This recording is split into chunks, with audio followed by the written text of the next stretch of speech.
Welcome to East Lansing City Council regular meeting, July 11, 2023. We'll begin with roll call. Councilmember Brookover? Here. Councilmember Garcia? Here.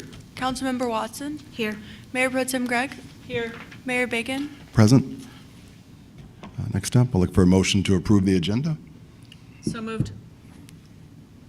I'll look for a second.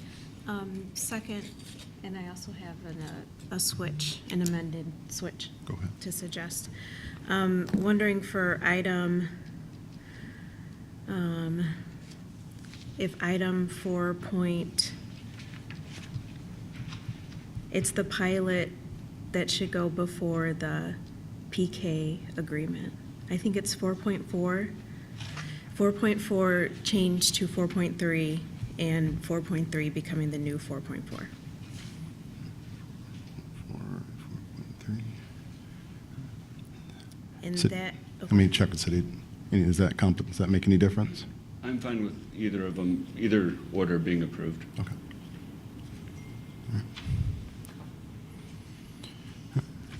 I'll accept that amendment. Thank you. Further discussion? All right, hearing none. All in favor? Aye. Opposed? Motion carries. Next up, approval of the minutes. Regular council, June 20th, 2023. For motion? So moved. Moved by Councilperson Watson. Look for a second. Support. Second by Councilperson Garcia. Any further discussion? Hearing none. All in favor? Aye. Opposed?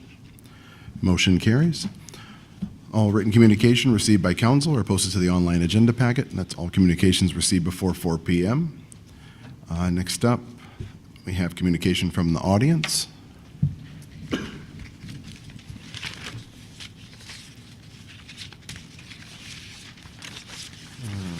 First up, Rebecca.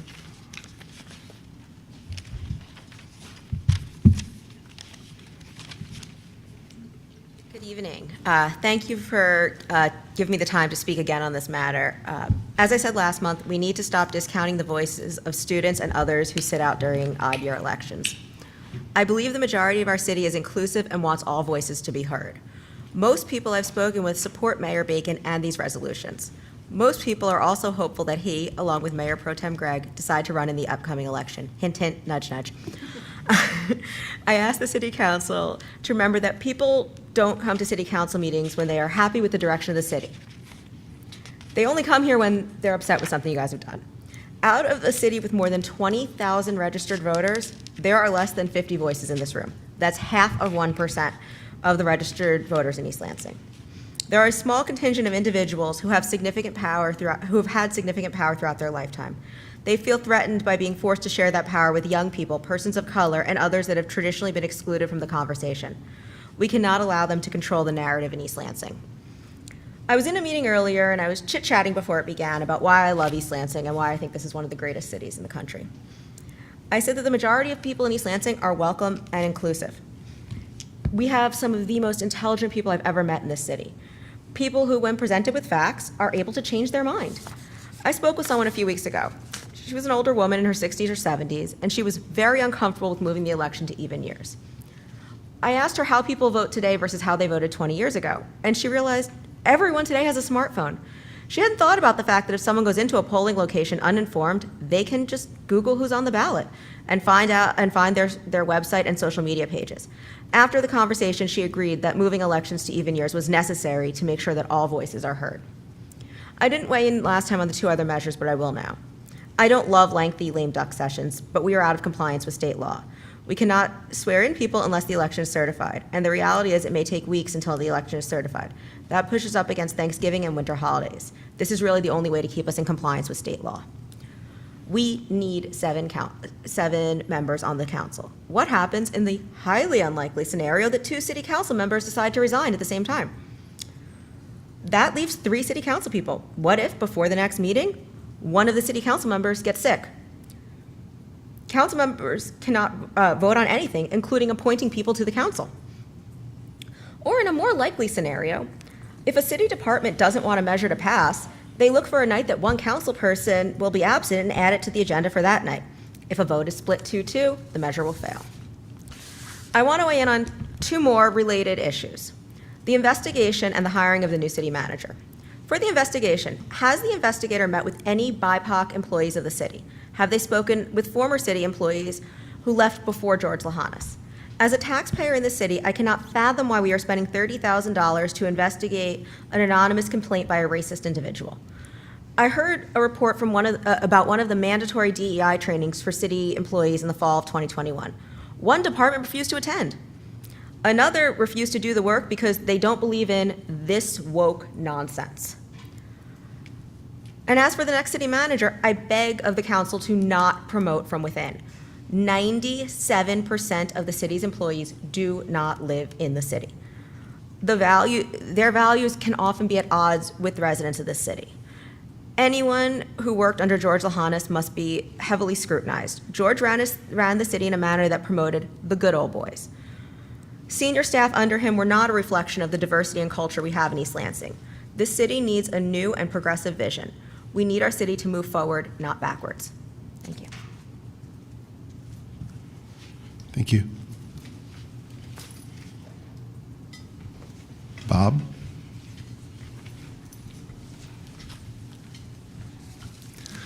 Thank you, Mr. Mayor, members of council. A few weeks ago, I came and spoke to you in support of the charter amendment changes. As I said then, in my own personal professional experience, particularly with school board elections across the state, elections with broader community participation are healthier for communities. When election turnout among the entire population is low, elections tend to be determined by those who are the loudest, or the most self-interested, or those with personal agendas of one form or another. A vocal fringe group upset about one particular thing can take over a council or a school board, as we've seen happen across the state in many of our school boards in our rural areas. The small elections, as Councilman Brookover pointed out, are also cheaper elections for politicians, I will agree. That means that one wealthy person or special interest, say a property developer, can much more easily influence an election. When elections are more expensive, it's necessary for politicians to reach out to a broader community for support. At that meeting a few weeks ago, however, I also had the opportunity to listen to several community members, all current or former politicians as it happens, speak against the proposal. And I must admit to you tonight that they changed my mind. Not because my reasons weren't valid, but because they weren't the important reason for supporting these charter amendments. Each of the three people who spoke against the proposal at that time were very clear about their intention. They wanted to suppress the votes of a disfavored group. Now I understand that voter suppression has become popular in America. We have gerrymandered districts for safe seats that are easy and cheap for a particular politician to win. We have limited voting times to discourage the young and the working class from showing up when retirees and salaried people are what we would prefer. One state in our great country saw fit to limit the drop boxes to one per county so as to make it hard for urban voters to vote. We've seen voter ID laws and purges in voting rolls and reductions in polling places in minority districts to make for long lines, and even legal prohibitions that give anyone stuck in a long line a criminal penalty for receiving a bottle of water. Now, here in East Lansing, we have off-year elections to suppress the votes of younger, more ethnically diverse citizens. Those people don't know enough. Those people don't pay enough taxes, even though we voted them an income tax in order to give the rest of us a break on our property taxes. Mark Graber, one of the people who spoke a couple of weeks ago, told me that in the small elections that typify East Lansing City Council elections, the voting population that's represented averages 68 years old. They're almost exclusively white, retired boomers, upper to middle to upper class liberals. So coincidentally, were all three of the politicians who spoke up in opposition to the proposed charter amendment a few weeks ago. I understand why. They benefited from that arrangement. But that's not representative of our real community, the people who live and work in our city every day. In fact, it's an embarrassment. I urge you, in a time when voter suppression and politicians choosing their voters is commonplace, to ignore that siren song. Do the right thing, take a stand for representative democracy, and advance the charter amendment this evening. Thank you. Thank you. David? David Pearson for DRW Convexity again. I don't really have anything more that you haven't heard already. I guess I'll just say, from our perspective, we think accepting the PK development is the best way to get affordable housing in downtown East Lansing. The marvel is you actually have another project coming too, and what this would do for downtown East Lansing in terms of the population, in terms of who lives here, could really be something. This was seen for years, I think, as a one-off. It's the only thing. But there's a way to advance it, and PK, as I think you understand, is a group that can make that happen. Glad to answer any questions you have, and I'll be here for the meeting. Thank you. Thank you. Public comment?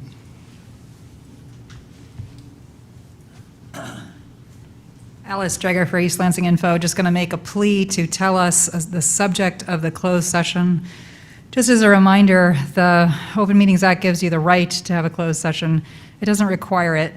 It also recommends in its language of how to announce a closed session, how to speak about what the topic is. So there are good reasons to have closed sessions. They are occasionally in the public's best interest. Two examples would be if you're going to buy a piece of land and you don't want somebody to know what the top price is you're going to pay. That's a good reason to have a closed session. It's definitely in the public interest. Another example would be if you're heading into a settlement on a lawsuit, and again, you're setting the maximum terms you're willing to have. That's a really good reason to protect the negotiating position. However, beyond those, there's very few reasons why you need to have a closed session. You elect to have a closed session and take the people's business out of public view.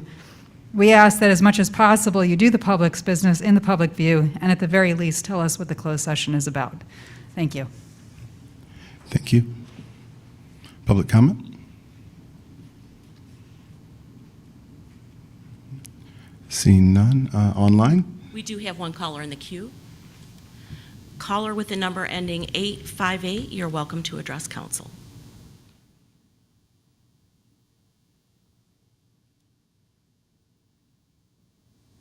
Caller, you may need to unmute your phone, *6.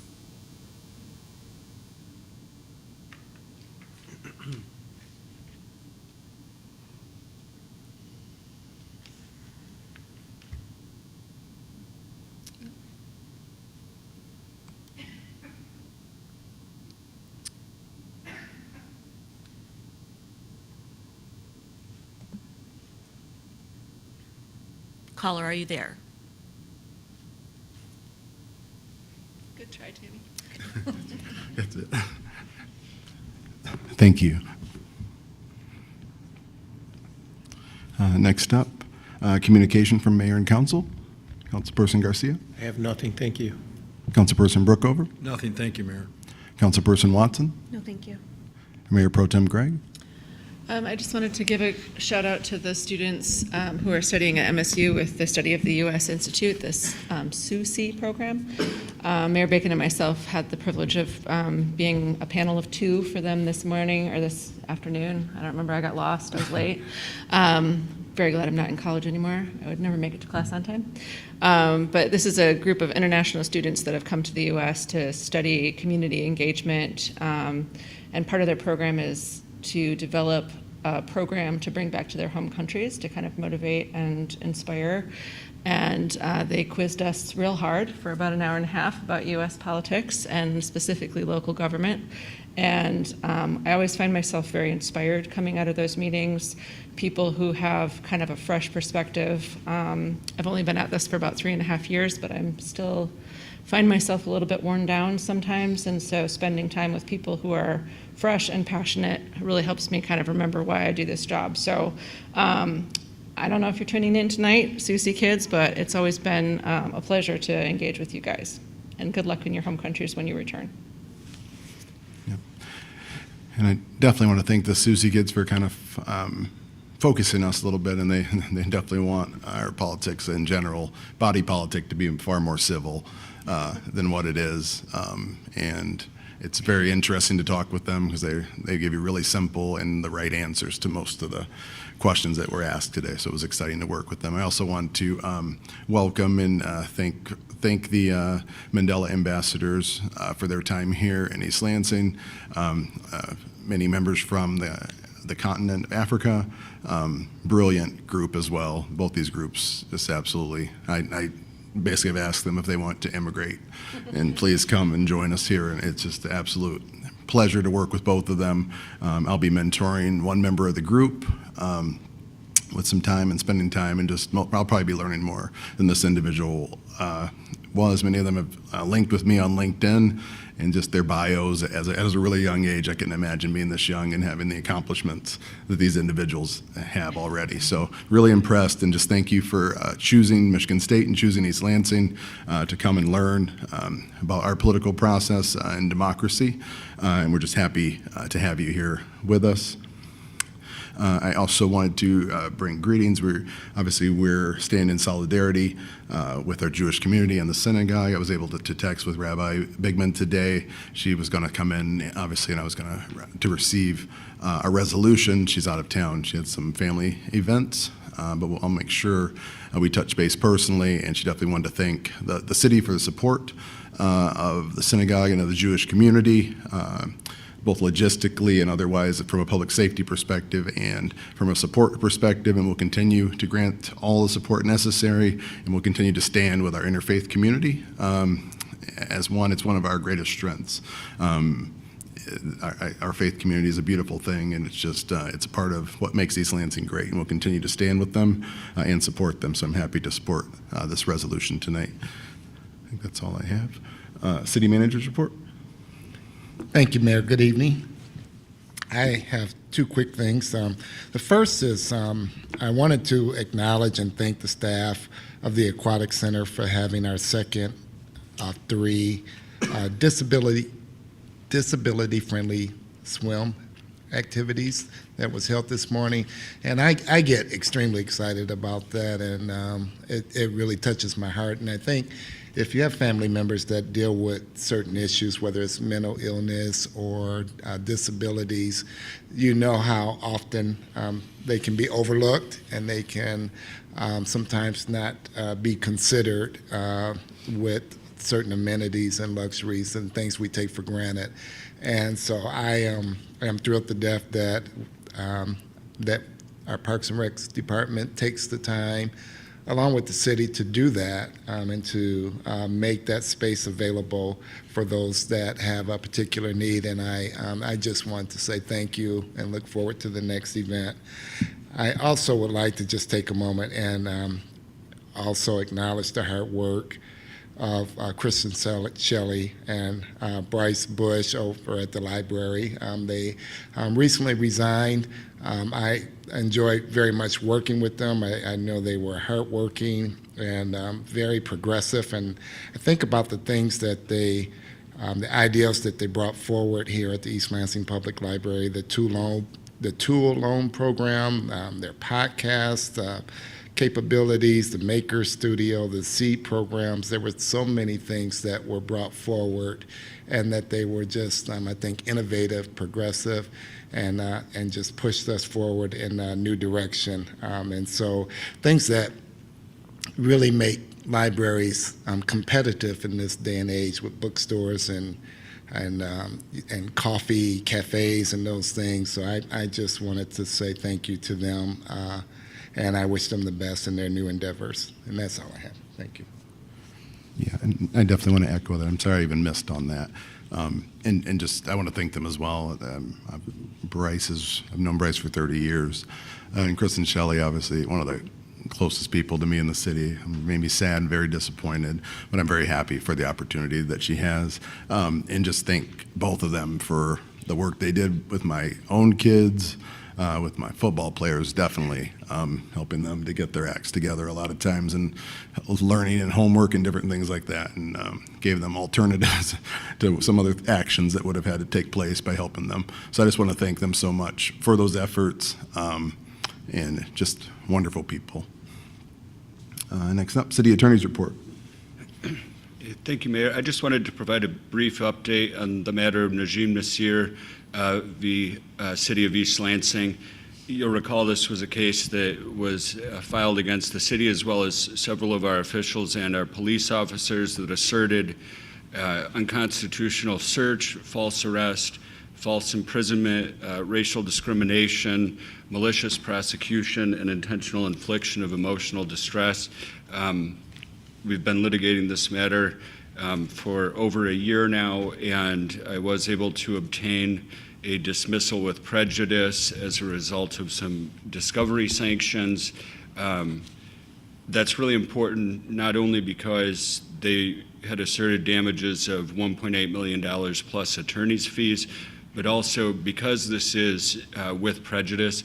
This lawsuit asserted these violations against our officials and our police officers.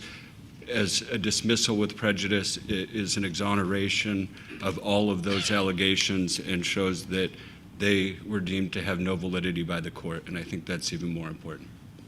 That's all. Thank you. Mayor Bacon?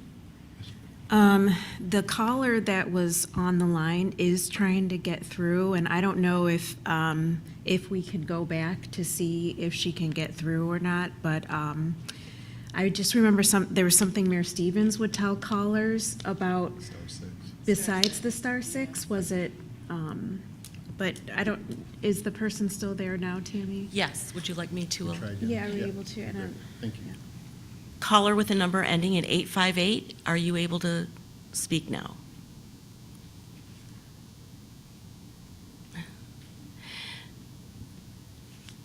She said she tried *6 and it wasn't working. Okay. They will need to unmute their phone. Okay. And that's the *6, right? Okay, yeah. It should be, yeah, the phone Zoom controls are baffling to me. I don't remember what it looks like on the phone screen. But there could be a button embedded in the Zoom screen, or the *6 I should do it. can't do anything from this end, Right. as far as I'm aware. Yeah.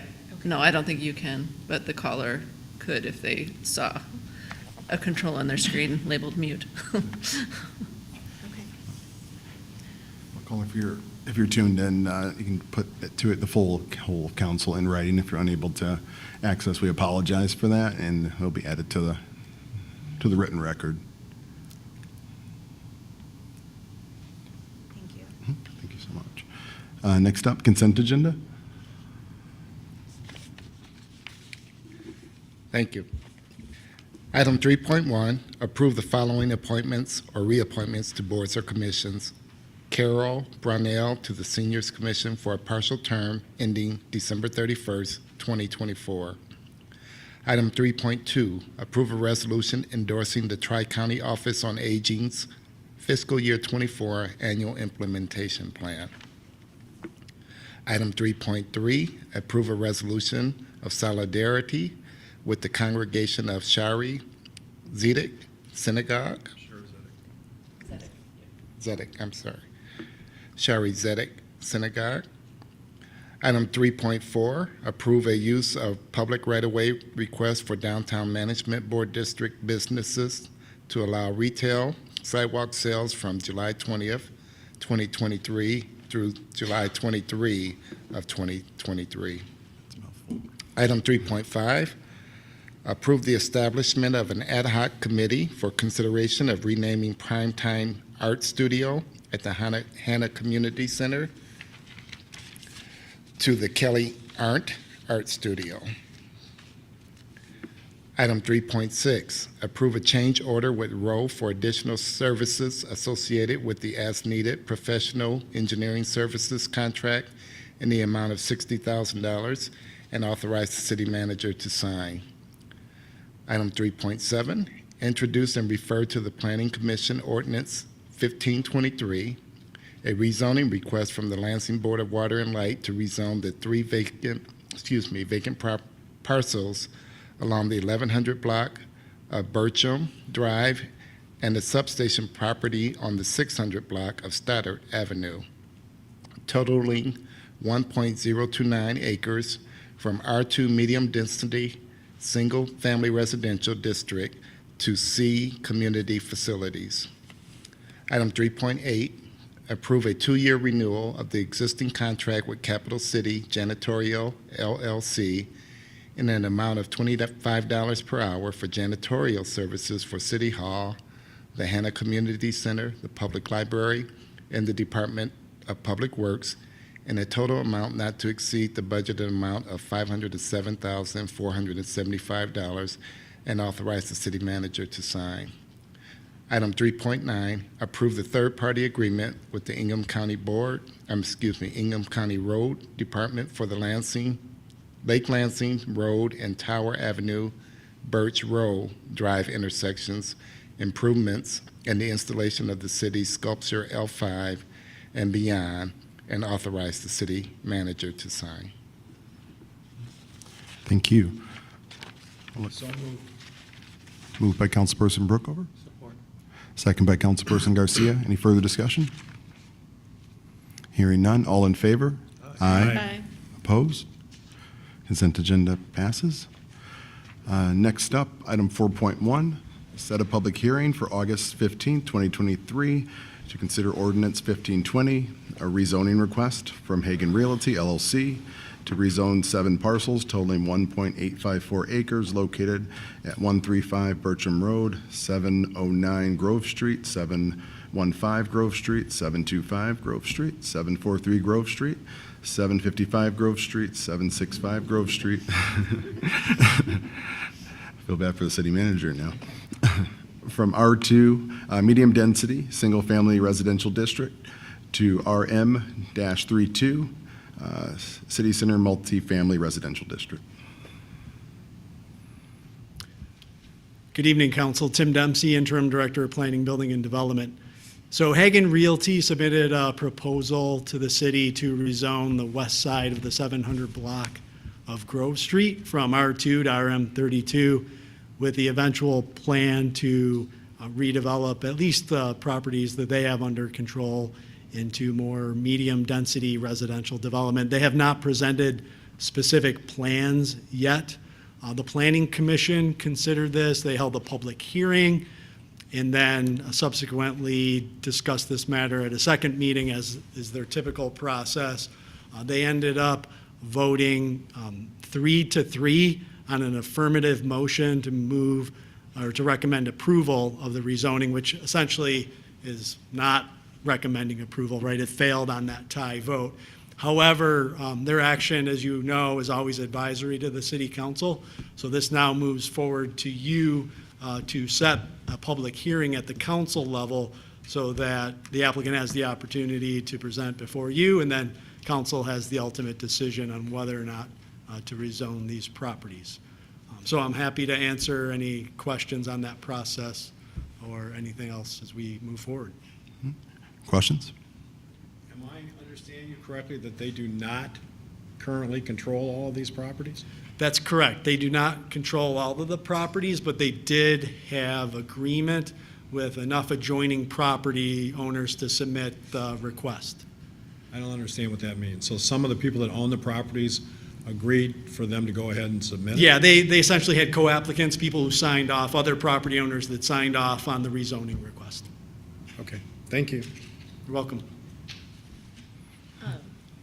So what is the height that would be allowed in a medium-density residential district?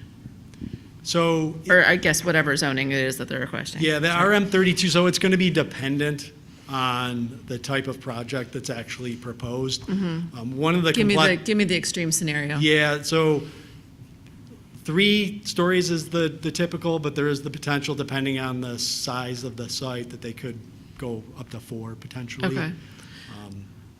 So that is, I mean, it is obviously much different than a single-story residential house, but we're not talking about skyscrapers on Bertram Avenue. No, that's correct. Okay. And is that, I know that our master plan, our sad unimplemented master plan, which is now woefully out of date because of the pandemic and its far-reaching consequences, but would this be consistent with the future land use that we predicted in that document?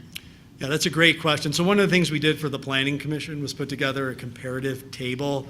This is the intended zoning district in the master plan is really probably more equivalent to an RM14 than an RM32.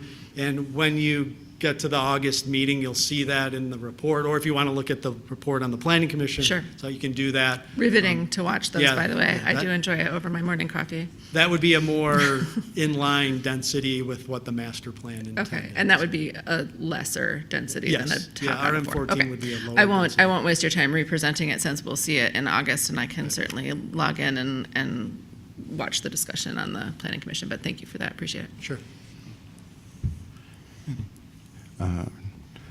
Tim, what was the primary kind of pushback from the neighborhood or in the planning process? What was the Yeah. sentiment? You know, I think there was a fair amount of sentiment around the notion that, this would move what has been historically a single-family type street into a higher density development. So right now, while there are some multifamily structures proposed as part of this rezoning, most of them are single-family homes.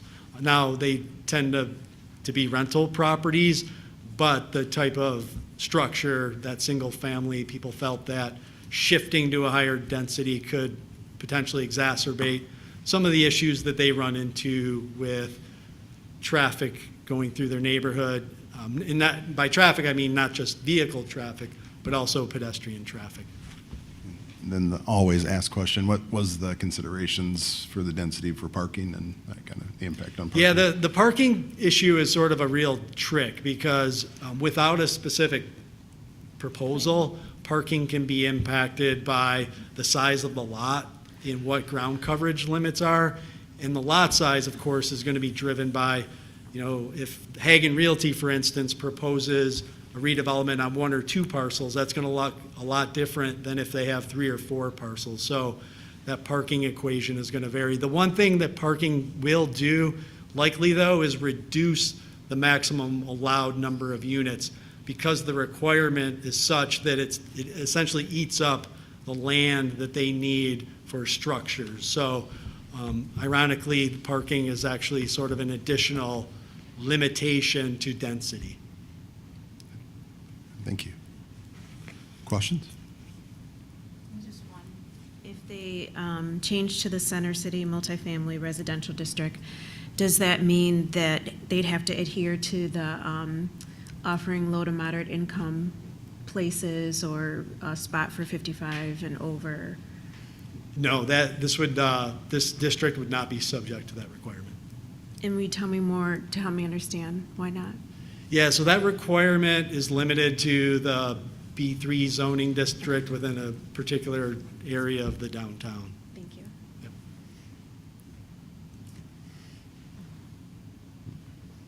Questions? I can move approval if we're at that point.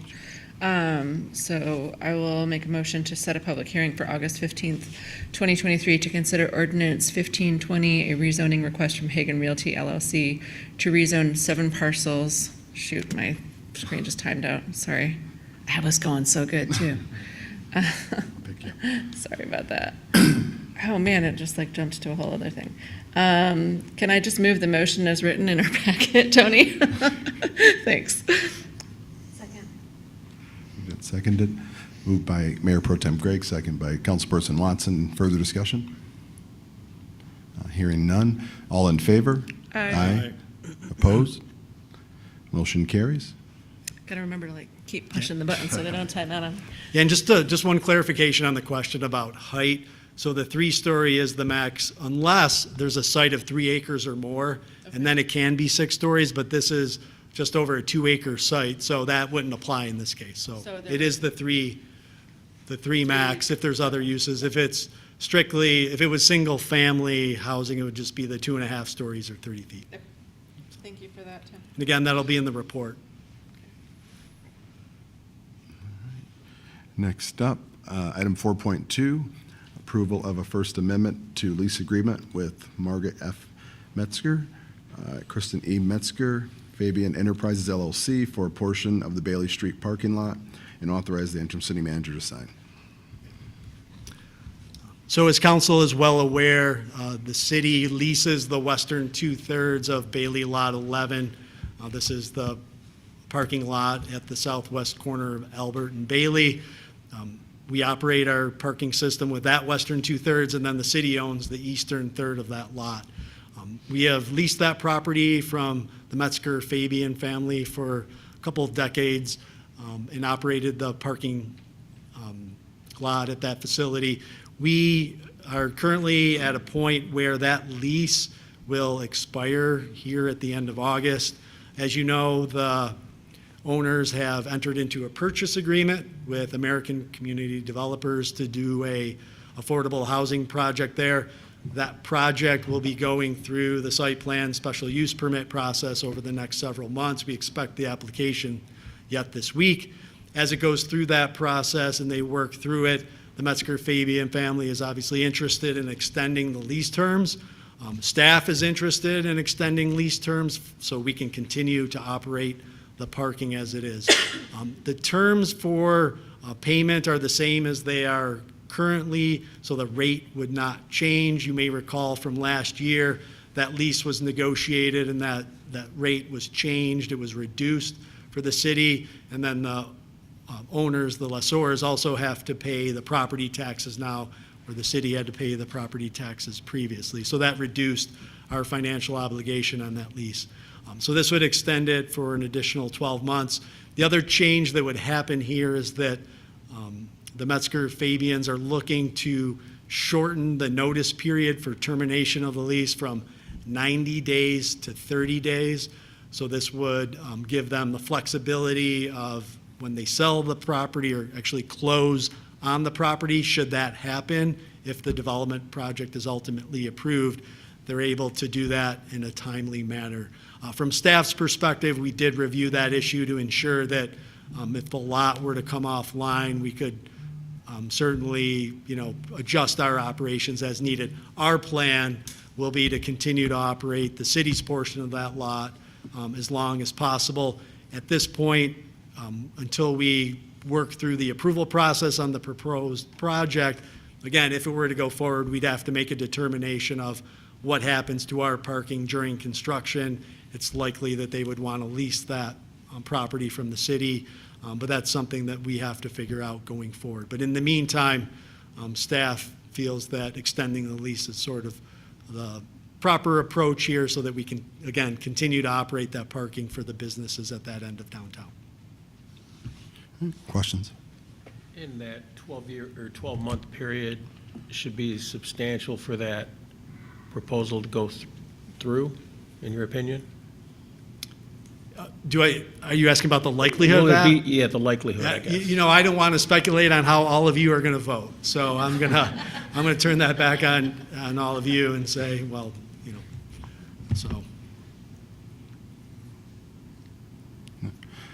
Tim, when were you guys expecting site plans or kind of the first pass from, is it ACD or?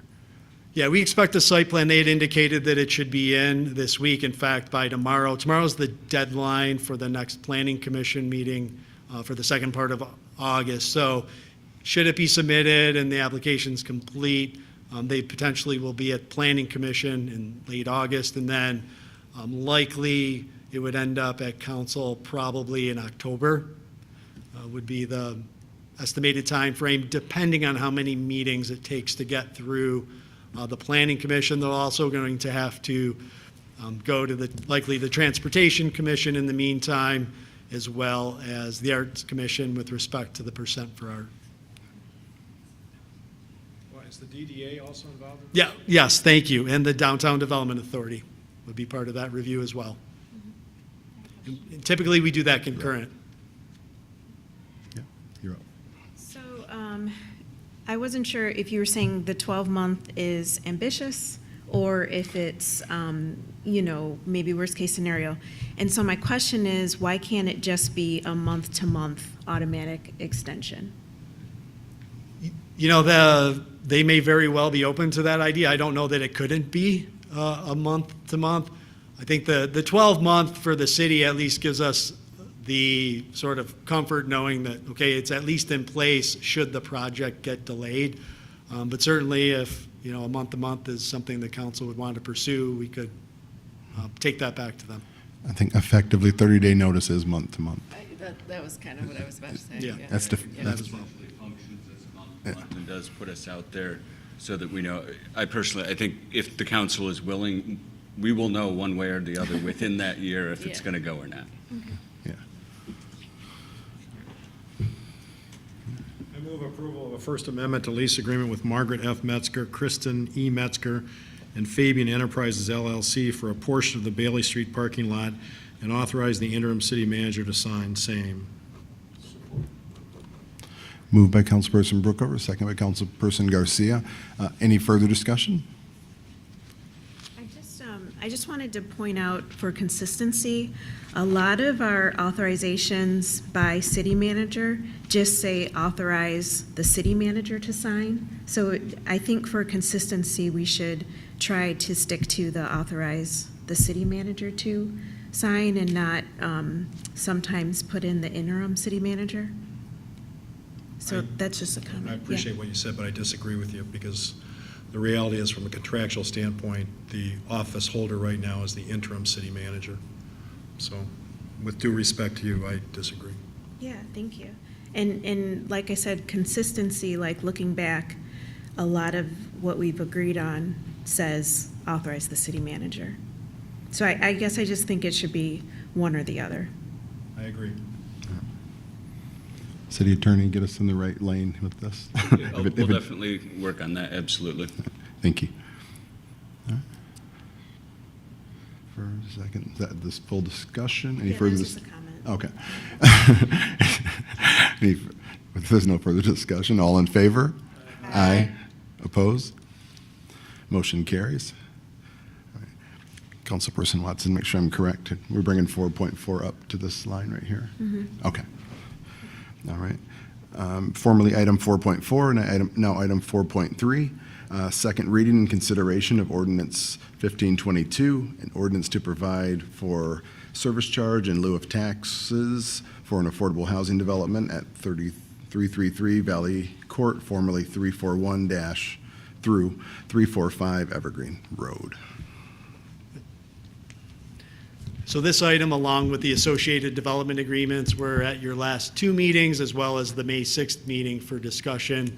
I know we spoke at length about all of these, but just in a really quick summary for the pilot ordinance, the payment in lieu of taxes or service charge in lieu of taxes ordinance would provide the developer with a taxing mechanism that reduces their overall tax obligation, that helps make their pro forma essentially approvable by MISTA in terms of MISTA being the Michigan State Housing Development Authority in terms of their financing that they would secure for the project and the low-income housing tax credit. So it makes that a more competitive and a viable approach to affordable housing projects. So happy to answer any questions, or the city attorney is as well. I just had one clarifying question that I think I know the answer to, but I want to make sure that I've got it right. If they do include any market rate housing in this development, then that would not be subject to the reduced tax liability. That would be our regular tax expectation? That is correct. Okay. Yes. Question? Well, I just want to clarify, we moved 4.4 to the top of this heap, right? Yes. So at least in terms of the agenda that I'm looking at, 4.4 refers to pages 264 to 268 of our packet, but I don't think those are the right pages. I think it's page 282 to 286. So I think those are the pages we're actually voting on. I just want to make sure everybody understands that, unless I've got something totally wrong here. I think yours might be a different, mine reflects 394 to 398.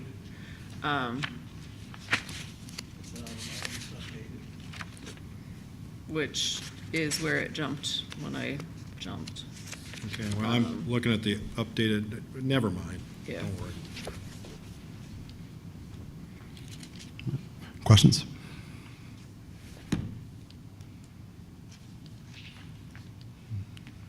Hearing none, I'll look for a motion. I'll make it.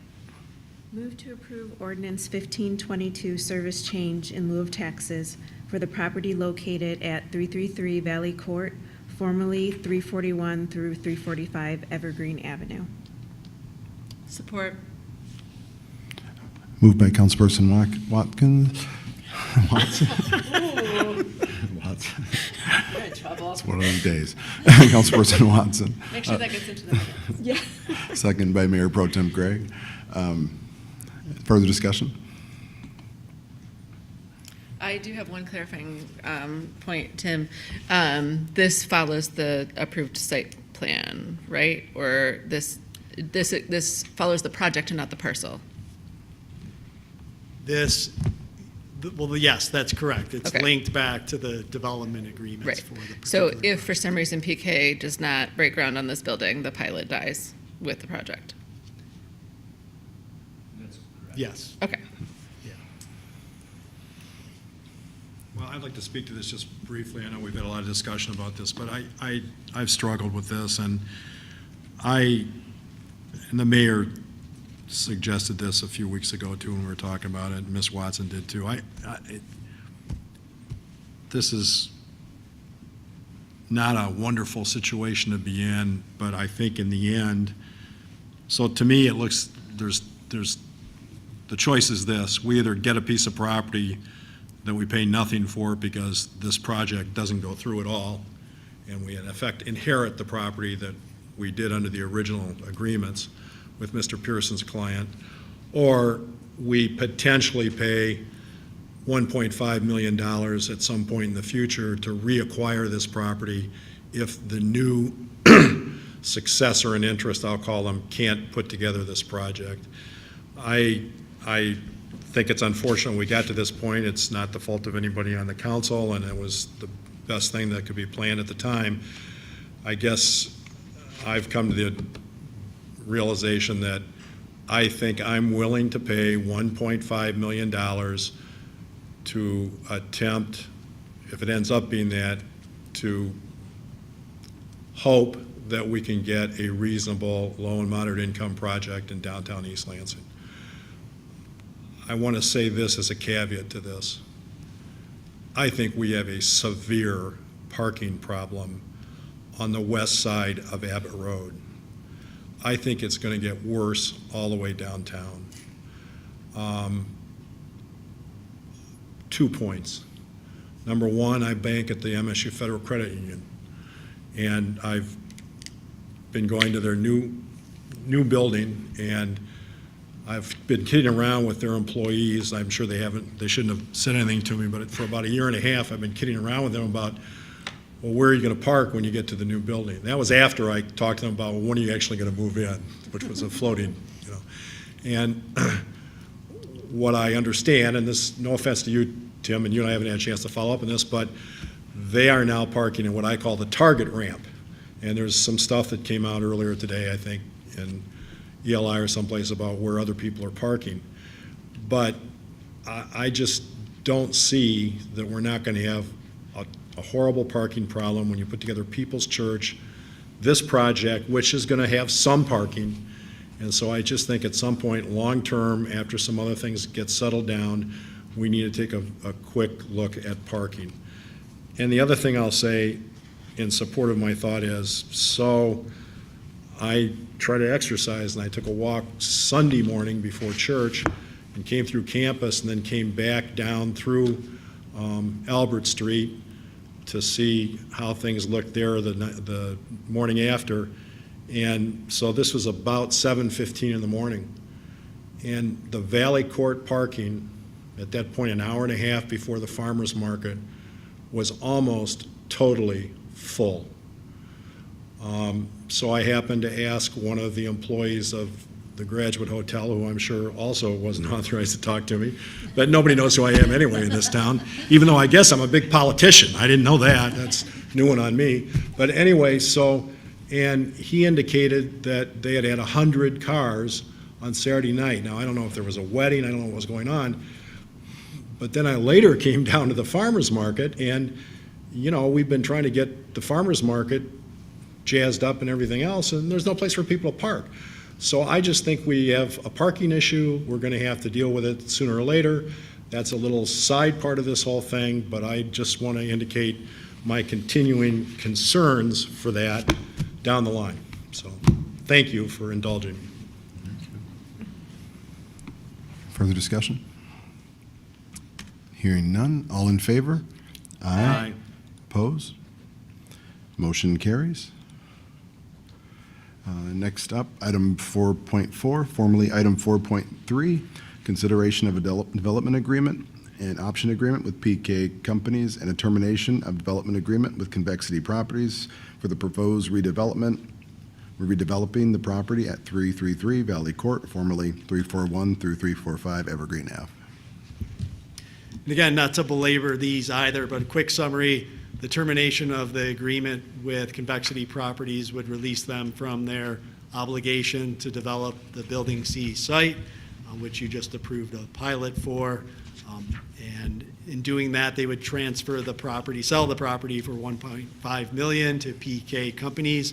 And then the agreement with PK Companies is to move forward with the approved site plan as amended that Convexity Properties had received to move forward with developing an affordable housing project at the site. So the two agreements, we have a motion here to approve them simultaneously because they're essentially tie-barred to each other. And we're happy, myself and the city attorney, to answer any questions that you might have. I think Councilmember Brookover really clearly articulated his feelings, but also my feelings. I don't like the path that we've traveled to get here. It was a very zigzagging path with many blockades and frankly longer than it should have been. But I do think that if we approve this tonight, we will be closer. The end is in sight in a way. I think that PK has the ability to move forward on this depending on if their financing can line up. And I feel optimistic that we will get an affordable housing project in our downtown, which I think ticks a lot of boxes in terms of our strategic priorities as a council and as a city. And I'm excited, not with the terms of the agreement that we have before us, but with the potential outcome of the agreement that we have before us. Development agreement with PK have a slight modification. At the last council meeting, Councilman Brookover referenced the reference to Exhibit D that's on page 3 of the development agreement or page 7 of 29 of your packet. The document, just to clarify, should note Exhibit D and then add to the development agreement dated September 27th, 2018, right? I move we approve the revised development plan as modified at tonight's meeting by the city attorney for the property located at 333 Valley Court, formerly 341, 345 Evergreen Avenue, including the development agreement with PK Companies, LLC, including and subject to the option to purchase real property contained therein, and the termination of Park District Development Agreement with Convexity Properties. Look for a second. I'll second, and I have a few questions. Moved by Councilperson Brookover, second by Councilperson Watson. Discussion. Mr. Dempsey, if council, I think council should get updates. And so if we requested updates, would that be from you or would that be from PK? Yeah, we could do it either way. We could certainly have staff provide however frequent updates you'd like, whether that's quarterly, monthly, or even in the weekly manager updates, or if you'd like to have the developer present and come forward, I'm sure they'd be happy to do that. It's really at your discretion. As they move through the milestones, you know, the first one being probably the MISHDA approval, it would be kind of nice to just know that we're moving forward. Yeah. I agree. Yeah, and I was thinking quarterly and information on what's working and what's not working. Sure. Yeah, we can absolutely do that. And are you able to keep some sort of a timeline file if we find ourselves somewhere, you know, in 2024 and we're trying to recall and remember? Yeah, absolutely. Yeah, we're happy to do that as well. Okay. I think some points, good points made kind of out of the neighborhood presidents meeting and the boards and commissions. I think this kind of stuff is in, Councilperson Brookover nailed it, like, as we're talking about parking and all these things, this stuff gets a little incoherent. Whereas we're doing these projects and we're talking Evergreen and all these other things, it's kind of one thing. And even the ACD, we need to kind of somehow rein this whole thing in, because I think we're going to, if it's almost like horse cart problem right now. I think we're getting our housings way ahead of our parking now at this point, if this is the order of. Well, we have lots of parking, it's just not in the right spot. I question if we have lots of parking. Yeah, I question that too. I think that's been a long fallacy. I think we're measuring the wrong metric on parking. I think we're in deep water and with parking. According to everyone who tries to come down here, it's a challenge. So I think so that maybe as part of the conversation is inside the DDAs, they're working on the Evergreen project and other things, kind of as River Caddis was talking about today. We need to kind of this needs to be taken out of the vacuum, and we need to talk transportation, traffic patterns, kind of all this moving forward, because as neighborhood presidents and the boards were talking through it, it made perfect sense, and that was just cross-table talk amongst the group as they were just kind of talking, and has anyone talked to transportation? Has anyone talked to, like, no, you know, kind of thing. So I think there's something there we got to do here if we're going to pull this off. This could be our greatest win, or we could really sink ourselves here. So I'm just hopeful that we'll communicate maybe across a couple more boards. I know even environmental, and make sure we're not missing something here. I just feel like this is a lot of moving parts at one time. So. Speaking of it, I think environmentally speaking, it might be time to start thinking about not individually driving cars as much, possibly walking, possibly taking public transportation, but just how our future in this city might look. And it might not look like taking our cars to every place that we're trying to get to. I think I couldn't agree more, Councilmember Watson, but I do think that puts another item on our to-do list, which is to make sure that our pedestrian and alternative transportation infrastructure is up to par. So I think it's time to probably put things like protected bike lanes, or, you know, we know that the scooters aren't going away, much to our consternation. And so where do we put them? Where do we put them safely so that they're not interacting with pedestrians? And I think we need to really look at that non-motorized transportation plan with a modern eye, considering all of the various ways that people are getting around our town.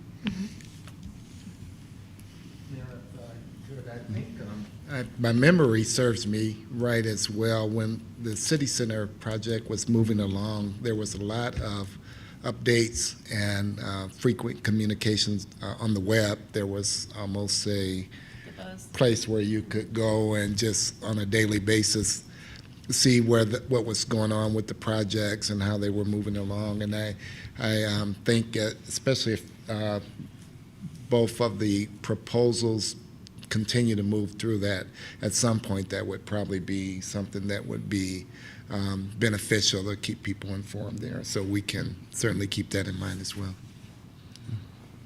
Thank you. Further discussion? All right, hearing none. All in favor? Aye. Opposed? Motion carries. Next up, item 4.5, consideration of a resolution to propose an amendment to the charter of the City of East Lansing to change the composition of City Council to 7 members.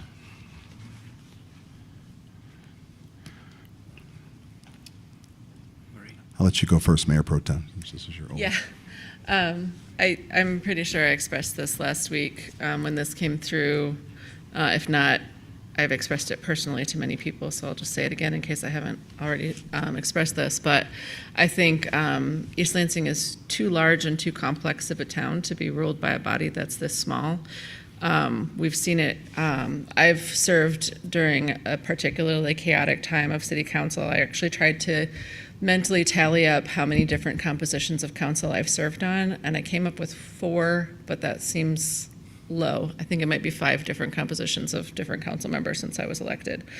And at various points in the last 3.5 years, we've had a 3-member council that was governing this town during an unprecedented global emergency, where we were all doing our best to keep safe and keep healthy, but the 3 of us definitely felt a higher pressure to not succumb to an illness that would take us down to a body of less than 3. We've had, even when we have a full council of 5, we've had people out for sicknesses, we've had people out for personal or business obligations, health reasons, family reasons, job reasons. With our council manager form of government, this is intended to be a part-time job. I think every person on this council is definitely putting in more hours than are seen by the public, but this is not meant to be a professional body. We are parents, we are coaches, we have day jobs, we have other things that also, impact our ability to get to every single meeting. And if we're in a position where we have 3 or 4 members of council and important business of the city can't move forward, then that's not best serving our community. So I think it's time to expand the council. I think it will give us a better representative body that will represent this community more thoroughly, just with the addition of two more people to potentially be more diverse voices. And I think we have to do it now, frankly, because even if we put this on the ballot for approval in November, we still have another 2 years before it would take effect. So if we don't move now, our next possible time to take this on would mean that change didn't happen for 4 years. So I think it might seem sudden, and since this body hasn't discussed it, but it did come up between Mr. Stevens and Councilmember Babcock and myself when we were a council of 3. We discussed it in a couple of meetings, and it's not a new idea per se, and I think it's time.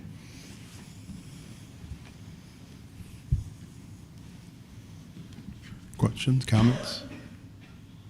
Council, just briefly, this has been modified since the last time it was brought to you, solely with the recommendation of Councilperson Watson to add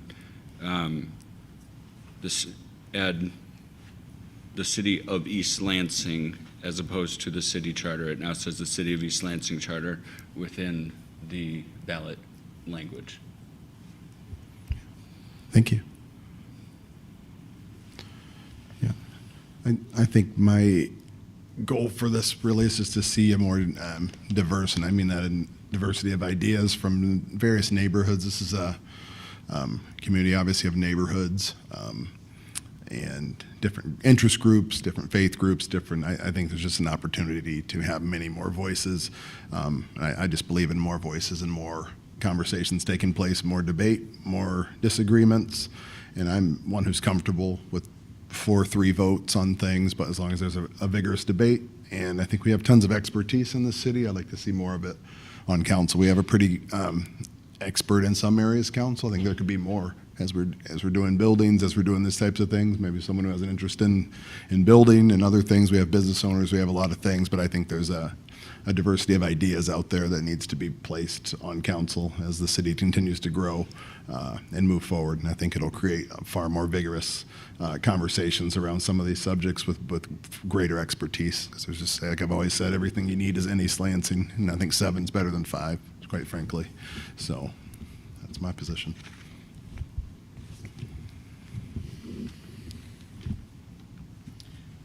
Can I, just one more thing is, it is a substantial thing to put a charter amendment on the ballot, and we're talking about 3 of them here. All of them in some way related to our elections. But it is ultimately the voters of East Lansing that will decide this. So we will put it, or I will obviously be voting yes on this. I think I expressed my positive feelings about this. But if this does make it onto the ballot, it's the people of East Lansing that will decide. And so whatever is decided at this body tonight does not determine the outcome. This is something for our citizens to decide. I guess I'll just add that of the 3 amendments proposed, I was on the fence with this one, and I've been on the fence with this one for a long time, mostly because I think our city staff liaison is going to be taxed now with more people to support.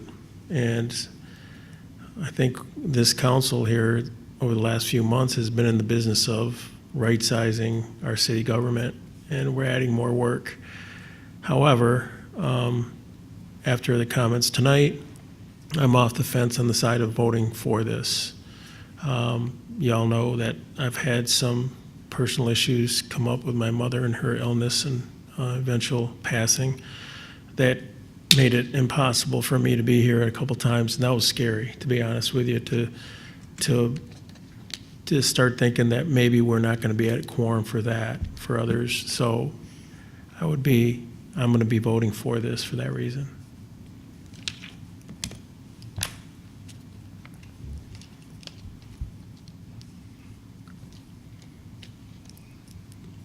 Questions or comments?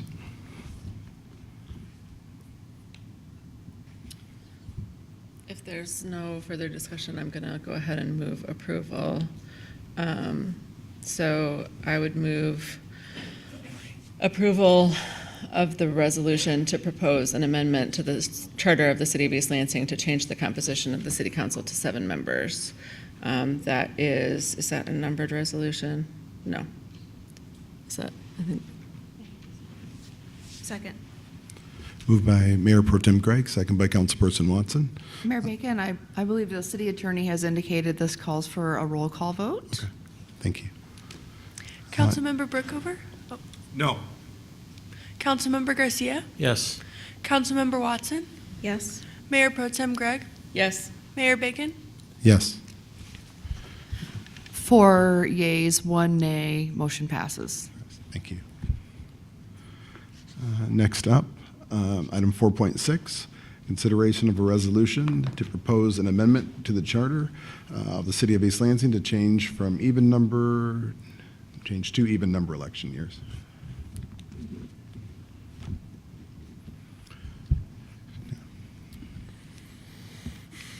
I'm happy to start this off Yeah, as well. I think we've heard pretty passionate comment from the audience that mirrors my personal feelings on this. We are a college town. To me, keeping our odd year, off year elections and shouldering the cost of a city council only election, to me, equals expending city resources to disenfranchise 2/3 of our residents, and that does not sit right with me. I am an advocate of voter advocacy. I've passionately supported all of the recent amendments in the state law to increase access to polling and elections, and I think it would be hypocritical to miss the opportunity in our own locale to do a similar thing. So that's my feeling. Well, I'm going to be voting against this one as well, and I just, And here are the reasons. First of all, I agree with 3 former mayors who have stated publicly their opposition to this, and I agree with their thoughts. Part of that discussion was that this is a nonpartisan election. And so, in effect, what we're doing by moving it to even-numbered years is we're throwing a nonpartisan election in the middle of a partisan campaign. And I think that says things about costs and expenses. Everybody's entitled to their own opinion. I mean, I guess, you know, if you want to say the people sitting up here are, quote, politicians, end quote, I guess you're entitled to say that. I don't think that's what we are. I think we're people that are trying to do the best we can for our community. If you want to say that there's been a 60-year campaign here to disenfranchise student voters, you're entitled to that opinion. If you want to use terms like voter suppression to characterize that 60 years, you're entitled to your opinion. But I respectfully disagree with those labels. And it always concerns me when people in East Lansing start labeling things. And so I think the city clerk at the end of, I think, our last meeting gave us a synopsis of some of the history of this, but I was actually looking for something else because I'm kind of sensitive to the words like disenfranchisement and trying to suppress student voting and things like that. And just by mistake, actually, I went back farther than the city clerk did, and I went back to 1967 when the city council elections were in April. And that was before 18-year-olds got the vote, in the midst of the Vietnam War. And that year, my father got elected to the city council in part because he campaigned on campus with professors who had been overlooked for a long time. And then between 1967 and 1971, in my generation, the world shifted. We had an 18-year-old vote, and the nonpartisan election in East Lansing switched to November. And in that November, if you go back and look at the State Journal headlines after the election, the headlines are that student candidates got elected. Now, I don't think my father was a politician either. He was just sort of a kind of a chubby sociologist that wore kind of weird suits. But he ran that year, and he won. He was the third person in the scheme, the schematic that got elected, and he won because he campaigned with students on campus.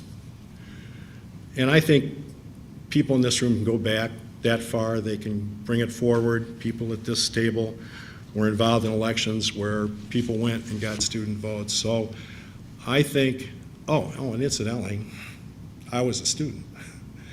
And I had no problems, even though I was voting out of state, or I was out of state, I had no problems getting an absentee ballot back then and voting in the East Lansing elections.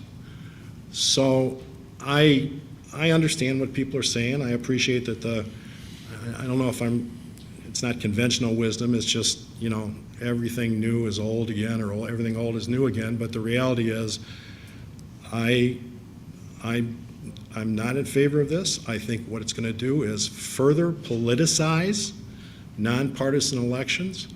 I think we're going to have situations where people have to spend a lot more money. I said that before. I think that'll happen when we go to 7 people as well.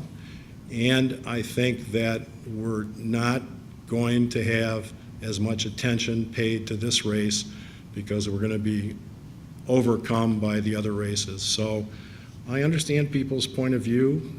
Maybe I've just been around too long. But to me, when I go back historically, I think that an election in November of an odd year is a good thing, and any student or anybody else, any person that's non-white can vote. And you're absolutely correct. The state laws now are making it even easier for people to vote. And so I think this is unnecessary. And let me just add as a coda to this, I am very concerned about cherry picking charter provisions without looking at the entire charter. And I think one of our former mayors mentioned this. So I don't have any problem looking at the entire charter to see if there are things to be changed or not, but I just think sort of cherry picking these things and with the assumption that making this shift is going to actually affect a certain thing, I question that logic. So I'm going to be voting against this. I'm going to be voting against the next one, and those are some of the reasons I voted against the last one. So I'll kind of, here's the rub and kind of the humor in all this. Odd year electors will get to decide this in the election, if even your people who would participate get to participate or not. So it's already kind of, that stuck out to me. That's kind of funny in its own way. But I think if we're honest, East Lansing at the best of itself when it's not. I think this is very intentional. I think more participation is better, period. And clearly, if we look at some of the areas of our history and time, it requires a great deal of intentionality in order to make changes. I mean, we're sitting here as myself and Councilperson Watson. I mean, we went 114 years in all our liberalism and inclusion and didn't manage to find any minorities to fail on this council for 114 years. So, excuse me, that's just to correct the record. Correct it. Thelma Evans was the first African-American council person in the early 70s. Okay, 3. So the challenge here, and that's just not, I'm not even using color for an example, I'm just using it for emphasis. I think there's a need for even the addition of 7 people and the need to move to the even numbered year to include more people in the electorate and into this body politic are what needs to happen. It's at this point, it's exclusive.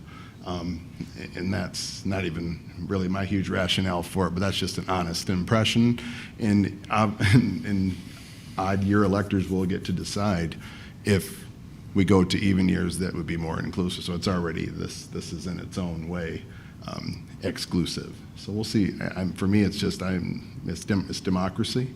The voters will get to decide ultimately anyway, and it will be odd year electors get to decide if they want or prefer a more inclusive process or not. So it's actually it has as many hurdles as it does opportunities anyway, even once it goes to the ballot. So we'll see how that goes. But I think it's an opportunity, and the electorate will speak, and that's good democracy. So.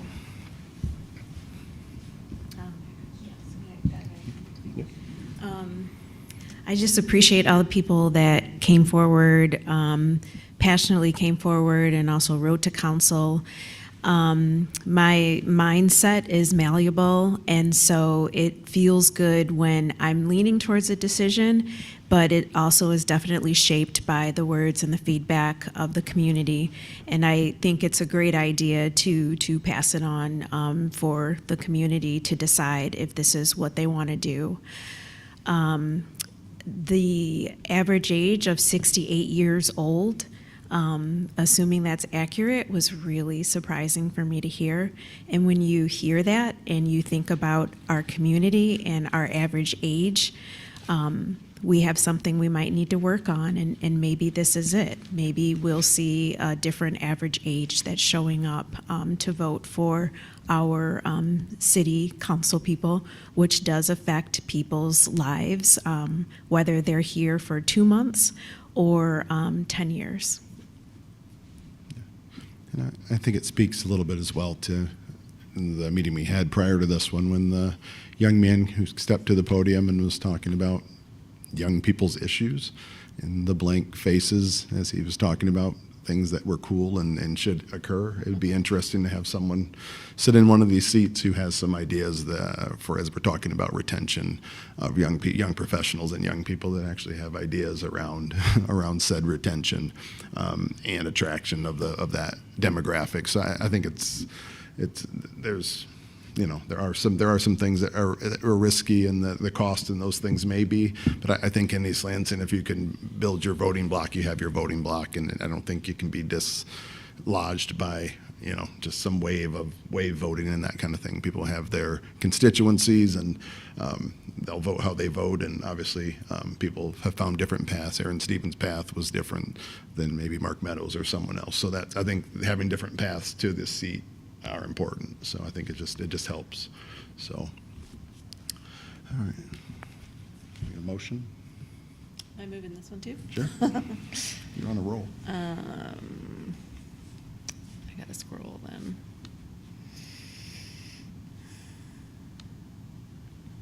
Okay. So I am going to move approval of a resolution to propose an amendment to the city charter, to the charter of the city of East Lansing, to change to even-numbered election years. Second. Oh, wait, does this require a roll call vote as well? I'll do the roll call. There's a mover and a second? Moving second, yeah. Great, you're so quiet. Yeah. Councilmember Watson. All right, Councilmember Brookover. No. Councilmember Garcia. No. Councilmember Watson. Yes. Mayor Pro Tem Gregg. Yes. Mayor Bacon. Yes. 3 yeas, 2 nays, motion passes. All right, next up, item 4.7, consideration. Council President, I apologize. Could we take a brief recess? We just have noticed a documentation item that's come up. Oh, yes, absolutely. You need 5 or 10? Like 5 minutes. 5 minutes?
Welcome back.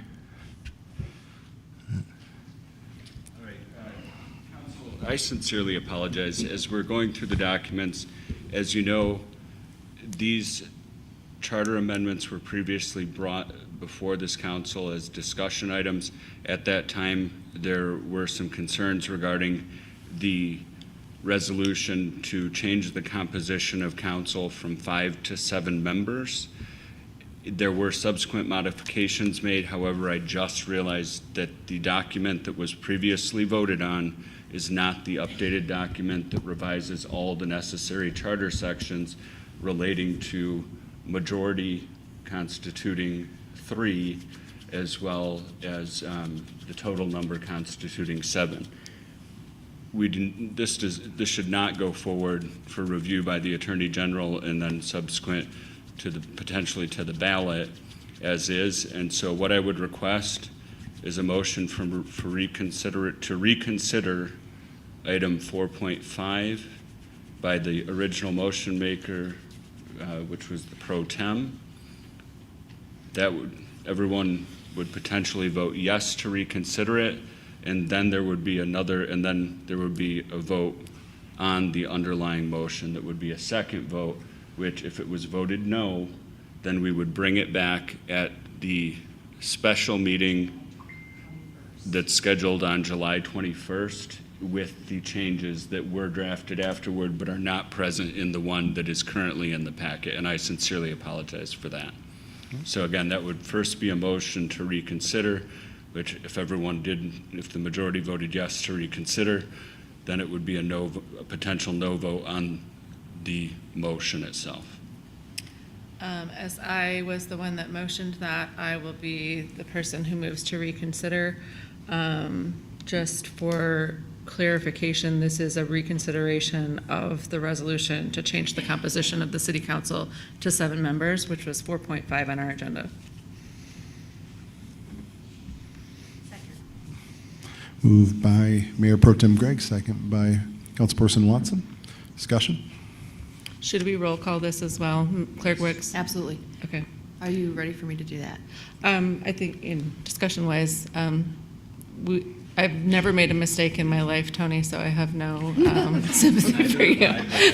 Discussion still would be appropriate if it was requested by council. Obviously sarcasm, and I do understand that these things happen, so I'm glad that you caught it in time to make the correction.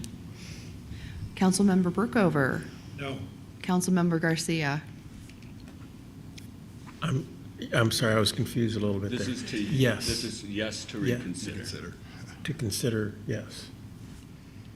Councilmember Watson. Yes. Mayor Pro Tem Gregg. Yes. Mayor Bacon. Yes. 4 yeas, 1 nay, motion passes. So having realized that we voted on the wrong amendment, or the wrong wording of the amendment, I'm going to re-motion approval, since we always move in the affirmative, for the amendment to the Charter of the City of East Lansing to change the composition of the City Council to 7 members. I'm confused. Just be consistent. So we have to, I guess, can we table this instead? Could we, no, because we have to rescind our vote. We have to. To rescind the Okay. original vote. Yeah, so we voted affirmatively, and now we have to vote negatively in order to change the wording. So, per the city attorney's counsel, if we do want an opportunity to vote on the correct wording for this charter amendment, then we need to vote this down now so that we can vote it in the correct form on the 21st at our special meeting. But we will need a second in order to do that. Second. And what is the motion for the record, please? It's still a motion to approve because we move in the affirmative. So it's essentially removing the original motion, but now if we would like the opportunity to vote on the correct language, we should vote no. I have one question before we vote. Mr. City Attorney, so I take it that your opinion is that with regard to the other thing we voted on, there are no changes in language necessary to reflect other things that may occur in the charter with regard to the change to even-numbered years? That's correct. We did not have any changes as it related to items 4.6 or 4.7 in the substance as in that regard.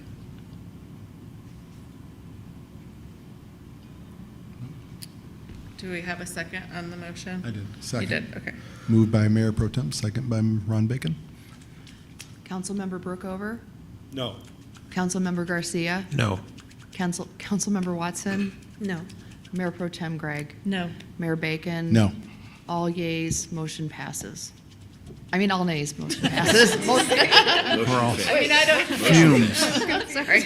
We're on I fumes frequently up feel here. like Robert's rules is inside out, but that seemed a little All bit much. nays, motion fails. See you on the 21st. Fumes. All right. Did everyone get a snack during the break? Yeah. I feel like our Some blood sugar water. has We're low. almost there. All right. Okay. Okay. Deep breath. All right, next up, item 4.7, consideration of a resolution to propose an amendment to the charter of the city of East Lansing to change the swearing-in date of council members.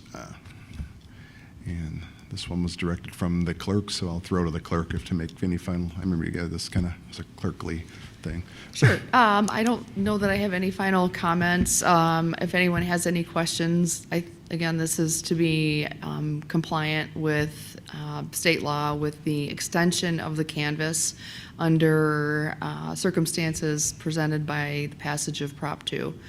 The canvass at the county level will be extended to 30 days.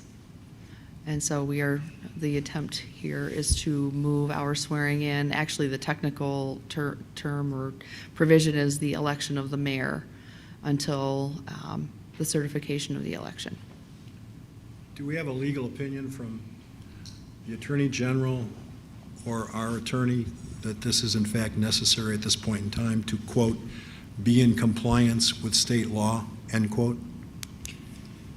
So the plain language of the amendment to the Constitution was that would allow for overseas armed service members ballots to be received up to 6 days after the day of the election, and under our charter, they would be sworn, elected officials would be sworn in on the 7th day. That's an absolute impossibility that those could be certified timely to be sworn in the next day. There is not an Attorney General opinion on this as far as I know, but there is legislation that would make this change mandatory across the state and would render this portion of our charter void. Okay, but the legislation hasn't passed, correct? That's my understanding, yes. Or that's been correct. signed by the governor? It has not been signed by the governor, that is correct. Thank you.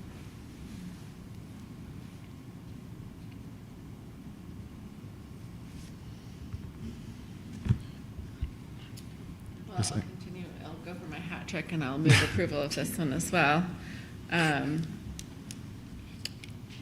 So I'll move approval of a resolution to propose an amendment to the charter of the city of East Lansing to change the swearing-in date of council members. Second. Roll call vote, Councilmember Brookover, No. Councilmember Garcia, Yes. Councilmember Watson, Yes. Mayor Pro Tem Gregg, Yes. Mayor Bacon. Yes.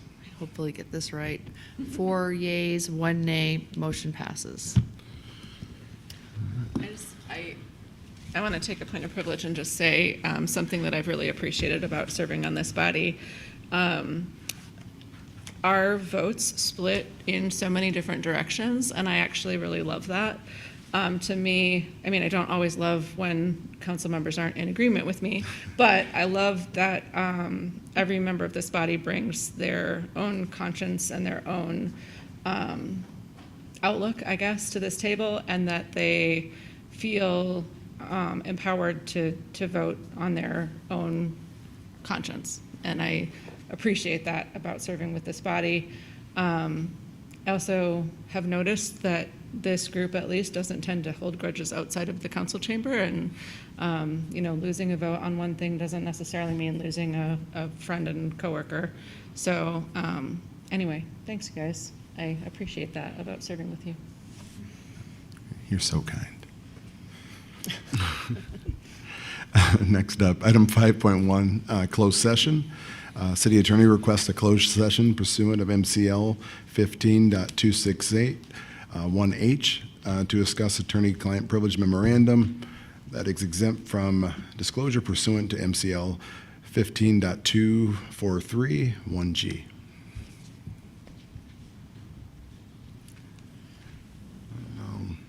Can I just move that? Do we have to move us out of here? Yeah. You're in such a role. Yep, and I'll move that we enter the closed session pursuant to MCL 15.268, 1H, to discuss attorney-client privilege memorandum that is exempt from disclosure pursuant to MCL 15.243, 1G. Second. Moved by the mayor, second by Councilperson Watson. Further discussion? Hearing none. Look. Do we need a roll call on this? We do. Yes. Yeah. Sorry. Yeah.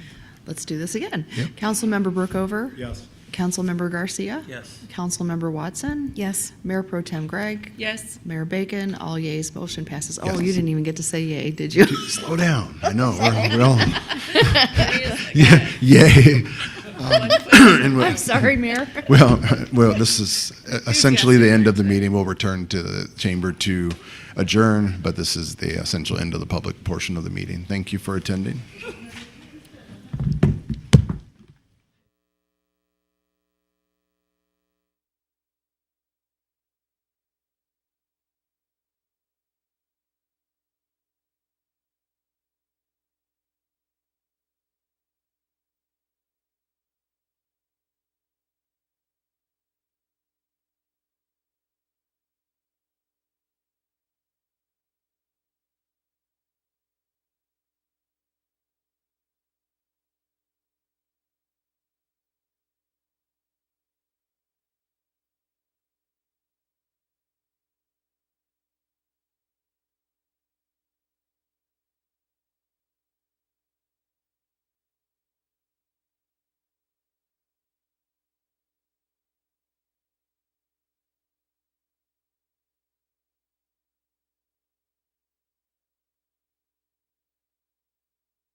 All right. Welcome back, and thank you for coming out. Meeting adjourned.